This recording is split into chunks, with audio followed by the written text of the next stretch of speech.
Hey everyone, today we are going to discuss the topic absorption spectrum and action spectrum. During photosynthesis, light is absorbed with the help of pigments. Pigments different type के होते हैं जैसे कि chlorophyll ए, chlorophyll B, carotenoids, फाइकोबिलेंस etcetera.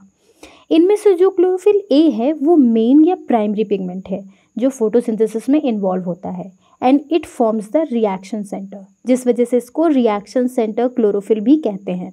और बाकी pigment जो होते हैं उन्हें एसेसरी पिगमेंट्स कहते हैं, जो लाइट को ट्रैप करते हैं लेकिन फोटोसिंथेसिस नहीं करते बल्कि अपनी लाइट एनर्जी क्लोरोफिल ए को पास कर देते हैं। Now the light is an essential factor for photosynthesis, so it should be of good quality, right. अब गुड क्वालिटी ऑफ लाइट से क्या मतलब है? It means wavelength of the light. Different pigments absorb different wavelengths of the light, और जब इसको हम graph पे रिप्रेजेंट करते हैं then it is called absorption spectrum, जिसको स्पेक्ट्रोफोटोमीटर की हेल्प से स्टडी करते हैं। So what is absorption spectrum?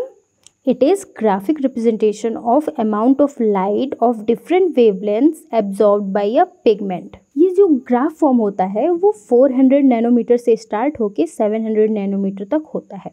As we are talking about VIBGYOR, जिसमें विजिबल लाइट को 7 कलर्स में ब्रेक करते हैं।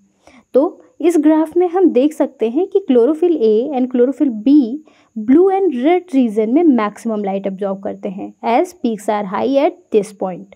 बस क्लोरोफिल ए एंड बी के वेवलेंथ में स्लाइट शिफ्ट है। क्लोरोफिल ए वॉयलेट ब्लू के नियर हाई पीक शो कर रहा है और chlorophyll B blue and green के नियर पीक शो कर रहा है। देन ग्रीन, येलो, ऑरेंज इनके पास पीक डाउन है and again it is rising near red reason.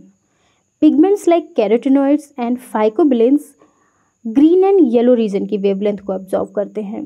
तो जैसे कि हम लाइट की क्वालिटी की बात कर रहे हैं तो क्लोरोफिल ए एंड बी के लिए ब्लू एंड रेड वेवलेंथ की लाइट अच्छी है बिकॉज यहाँ पर लाइट की मैक्सिमम एब्जॉर्प्शन होती है, और मैक्सिमम एब्जॉर्प्शन का मतलब है मैक्सिमम फोटोसिंथेसिस। और इसी इंटरप्रिटेशन को हम एक्शन स्पेक्ट्रम कहते हैं। Action spectrum is graphic representation of the rate of photosynthesis at different wavelengths of light. And this was proved by Engelmann in his experiment with green algae.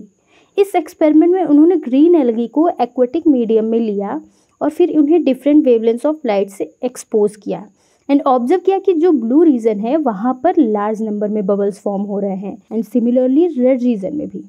And these bubbles are results of some reaction happening over there, जिसको आज हम photosynthesis के नाम से जानते हैं, जिसमें oxygen as by product evolve होता है तो बबल्स फॉर्म होते हैं।